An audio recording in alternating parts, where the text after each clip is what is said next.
Sunday morning காலையில் breakfast எல்லாம் முடிச்சுட்டு ஒரு ரிலேட்டிவ்ஸ் இது ஃபங்க்ஷன் இருந்துச்சு. அதனால் நானும் ஹஸ்பண்ட் ரெடி ஆகி கிளம்பிட்டோம். காலையில் ஒரு 11:30 அப்படியே ஃபங்க்ஷன் இருந்ததுனால சீக்கிரமே கிளம்பிட்டோம். வந்து லஞ்ச் வந்து ரெடி பண்ணிக்கலான்னுட்டுன்னு வரும்போது சிக்கன் வாங்கிட்டு வந்திருந்தோம்.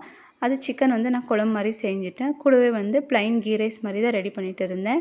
ஒரு பாத்திரத்தில் 1 டேபிள் ஸ்பூன் அளவுக்கு ஆயில், 1 டேபிள் ஸ்பூன் அளவுக்கு நெய்யும் சேர்த்துட்டு கூடவே 2 முந்திரி பருப்பு, 2 பச்சை மிளகாய், அதுக்கப்புறம் ஒரு ஆனியனும் நீளமாக கட் பண்ணி சேர்த்துட்டு நல்லா வதக்கட்டும். கோல்டன் கலர் வரைக்கும் வதக்கிறதுக்கு விடலாம்.